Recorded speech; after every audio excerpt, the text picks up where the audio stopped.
કરમસદ આણંદ મહાનગરપાલિકાના કર્મચારીઓમાં કમિશનરના નિર્ણયોને લઈને અસંતોષ. મેયરને આવેદનપત્ર આપી કામકાજ બંધ રાખ્યું. કરમસદ આણંદ મહાનગરપાલિકાના કર્મચારીઓમાં તાજેતરમાં લેવામાં આવેલા કમિશનરના કેટલાક નિર્ણયોને લઈને ભારે અસંતોષ જોવા મળી રહ્યો છે. કર્મચારીઓના જણાવ્યા મુજબ વિવિધ નિર્ણયો કર્મચારીઓના હિતોને અસર કરતા હોવાથી તેમની વચ્ચે નારાજગીનો માહોલ સર્જાયો હતો. આ અસંતોષના પગલે આજે મહાનગરપાલિકાના કર્મચારીઓ એકત્રિત થઈ મેયરશ્રીને આવેદનપત્ર પાઠવ્યું હતું. આવેદનપત્રમાં કર્મચારીઓની રજૂઆતો અને માગણીઓનો યોગ્ય રીતે વિચાર કરી તાત્કાલિક યોગ્ય નિર્ણય લેવા અપીલ કરવામાં આવી હતી.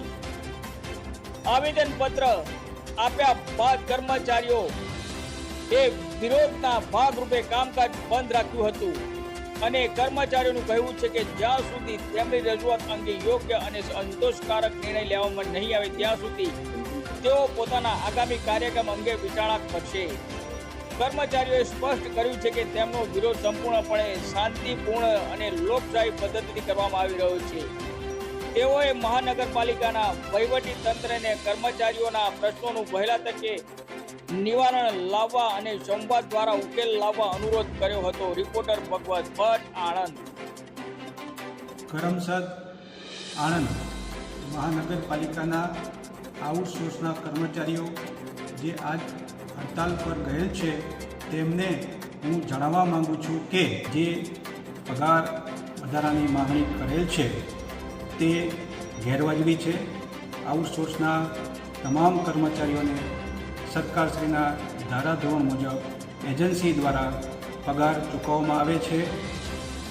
તેઓ દ્વારા પગાર વધારાની જે માગણી કરી છે તે ગેરવાજબી છે અને મારી દૃષ્ટિએ મનપાના તંત્રને બાનમાં લેવાનો પ્રયાસ કર્યો છે તે અયોગ્ય છે. તેમ છતાં પણ જો કોઈ અધિકારી કર્મચારીઓ આ કામગીરીમાં અવરોધ ઊભો કરશે તો અમને કાયદેસરની કાર્યવાહી કરવાની ફરજ પડશે. હું આ તબક્કે નગરજનોને જણાવવા માગું છું કે આવશ્યક તમામ સેવાઓ રાબેતા મુજબ ચાલુ રહેશે. તેમજ હડતાલમાં જોડાયેલા આઉટસોર્સના કર્મચારીઓને અપીલ કરું છું કે તેઓ પોતાની ફરજ પર જોડાઈ જાય. તેમ છતાં પણ જો કોઈ તેઓનો પ્રશ્ન હોય તો તેઓ મને રૂબરૂ રજૂઆત કરી શકે છે.